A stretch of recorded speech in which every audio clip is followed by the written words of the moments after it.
Hello students, welcome to Lord Shri English coaching classes. Today I am taking how to write invitation. So let's start. Invitation का मतलब है निमंत्रण. तो ये जो इनविटेशन है आपके दो प्रकार के होते हैं, फॉर्मल और इनफॉर्मल. फॉर्मल का मतलब है औपचारिक और इनफॉर्मल का मतलब है अनौपचारिक. तो जो फॉर्मल इनविटेशन होते हैं उसमें आप लिमिटेड वर्ड्स का यूज़ करते हैं और एक सदी हुई लैंग्वेज है जिसका यूज़ किया जाता है. So let's see how to write a formal invitation. So I am taking an example of invitation of birthday celebration. तो हमने एक उदाहरण लिया है आपके लिए किस प्रकार से आप लिखेंगे बर्थडे सेलिब्रेशन का. So let's discuss about the format. उसका जो फॉर्मेट है बच्चों, सबसे पहले आपको ध्यान रखना है कि जो इस प्रोग्राम को होस्ट कर रहा है उसका नाम लिखना है जिसके द्वारा इस प्रोग्राम की मेज़बानी की जा रही है. तो हमने लिखा mister and missus S.K. Sharma request the pleasure of your company on the auspicious occasion of the first birthday celebration of their सन.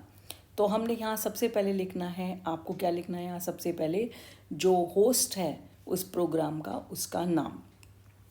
ये ध्यान रखेंगे आप. If it is given in your question then you have to use that name. If it is not given, यदि नहीं दिया है तो आपको अपनी मर्जी से यहाँ पर मेज़बान का नाम लिखना है जिसके द्वारा इस प्रोग्राम को होस्ट किया जा रहा है. अब उसके बाद आपको रिक्वेस्ट एक जो है नोट तैयार करना है कि कैसे आप लोगों को रिक्वेस्ट करेंगे. तो उसके लिए आपको ये लैंग्वेज से लर्न करनी है. Request the pleasure of your company on the auspicious मतलब होता है फेवरेबल, ओकेजन मीन्स अवसर, of the first birthday celebration, उनके बच्चे का पहला बर्थडे सेलिब्रेशन हो रहा है, ऑफ देयर सन ऋषभ शर्मा.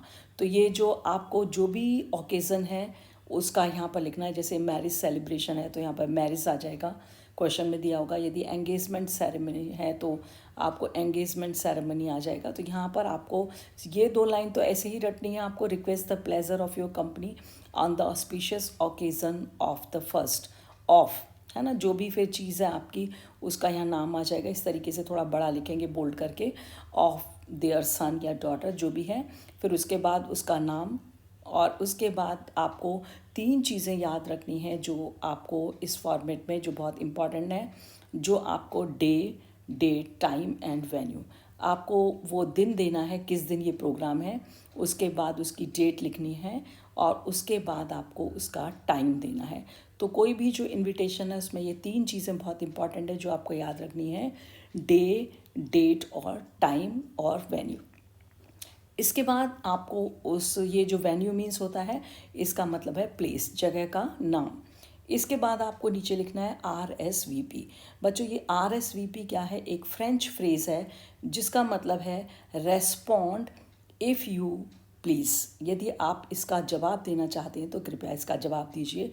तो उसके लिए आपको जो मेज़बान है उसका यहाँ पर एड्रेस लिखना है और जगह का नाम लिखना है. फिर आपको उसका कॉन्टैक्ट नंबर देना है. क्योंकि आपका बोर्ड का एग्ज़ाम है इसलिए हमने यहाँ 1 2 3 4 5 6 7 लिख दिया है. यहाँ आप ABC भी लिख सकते हैं. तो आपको मेन चीज़ें याद रखनी है. सबसे पहले आपको इसमें जो नेम ऑफ द होस्ट, मेज़बान का नाम लिखना है ऊपर. फिर रिक्वेस्ट नोट है, 2 लाइन आपको याद करनी है. उसके बाद थर्ड चीज़ आपको याद रखनी है जो बहुत इंपॉर्टेंट है, डे, डेट, टाइम और वेन्यू. उसके बाद RSVP में जो आपको क्या करना है, जो आपका मेज़बान है उसका एड्रेस और कॉन्टैक्ट नंबर देना है. तो ये तो है आपका इनविटेशन नोट.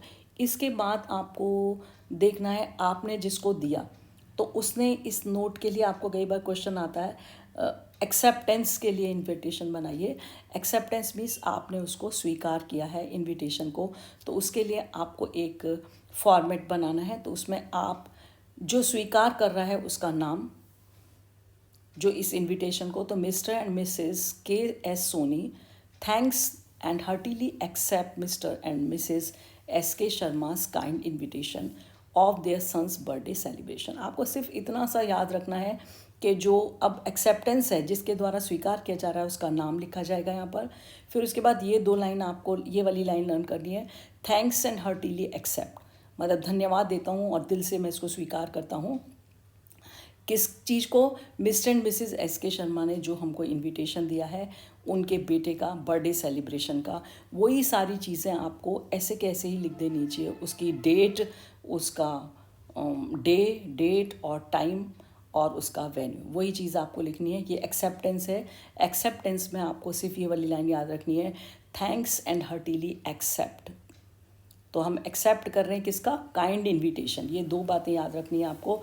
जिस मेज़बान ने आपको इनविटेशन दिया था उसका यहाँ नाम आएगा। यदि आपको डिक्लाइन करना है तो ये एक्सेप्टेंस रेस्पोंडर्स नेम, प्रत्युत्तरकर्ता का नाम, जो भी जो इसको उत्तर दे रहा है उसका नाम ऊपर लिखा जाएगा। फिर नेम ऑफ द होस्ट लिखा जाएगा, जिसने मेज़बान जिसका आप एक्सेप्ट कर रहे हैं, फॉर एक्सेप्टेंस नोट, और स्वीकृति की जो टिप्पणी है 2 लाइन की। इसके बाद है non acceptance of invitation. Non acceptance का मतलब होता है अस्वीकृति या डिक्लाइन करना उस निमंत्रण को, आप उसमें असमर्थता जता रहे हैं, तो उसके लिए आपको कैसे लिखना है। सबसे पहले वही आपका आएगा जो प्रत्युत्तर करता है, जो उत्तर दे रहा है उस इनविटेशन का, उसका नाम। फिर उसके बाद सिंसियरली थैंक्स, वो उसको सिंसियरली धन्यवाद देता है। किसको? जो मेज़बान है मिस्टर एंड मिसेस एस के शर्मा। किसके लिए? फॉर काइंड इनविटेशन, जो उन्होंने एक बहुत दया भरा उनको निमंत्रण दिया है उनके बेटे की बर्थडे सेलिब्रेशन का। ठीक है, उसके लिए धन्यवाद कर रहा है। फिर उसके बाद आपको उसके जो मेज़बान ने अपनी डेट दी है, प्लेस दिया है, टाइम दिया, वो सब ऐसे कैसे ही लिखना है। और उसमें ये लास्ट लाइन आपको रिग्रेट वाली याद करनी है, बट डीपली रिग्रेट। मैं बहुत, परंतु डीपली मीन्स बहुत ज़्यादा, रिग्रेट मीन्स दुख के साथ, पश्चाताप के साथ ये बता रहा हूँ, फॉर इनएबिलिटी, कि मेरी असमर्थता है, to attend due to previous engagement, कि मेरे को कहीं और पहले से मेरी व्यस्तता है, तो इसलिए मैं आपका ये फंक्शन अटेंड नहीं कर पाऊँगा। तो बच्चों आपको क्या याद करना है? एक तो सिंसियरली थैंक्स, किसके लिए? फॉर काइंड इनविटेशन, जिस भी चीज़ का दिया है, ऑफ एंगेजमेंट सेरेमनी, या आपका मैरिज सेरेमनी, या inauguration of house, new house, जो भी आपका टॉपिक हो वो यहाँ लिखा जाएगा। उसके बाद उसके जो होने की डेट, टाइम और वेन्यू देंगे, स्थान। और उसके बाद आपको ये 2 लाइन याद करनी है कि डीपली रिग्रेट, हम बहुत ज़्यादा इसके लिए दुख मनाते हैं, for inability to attend due to previous engagement, कि हमारी पहले से कहीं व्यस्तता है। आपको इसमें बच्चों क्या यूज़ करना है, ये ध्यान रखना है। नोट जो मैंने दिया है, use only simple present tense. आपको जो ये टिप्पणी जो भी लिखी है इसमें केवल सिंपल प्रेजेंट टेंस का ही इस्तेमाल करना है। कुछ डिफ़िकल्ट वर्ड्स हैं जिनकी मैंने हिंदी आपको यहाँ दी है। That's all, bye bye. अब आपको इनफॉर्मल के लिए मेरा नेक्स्ट वीडियो देखना है। Till then, bye bye.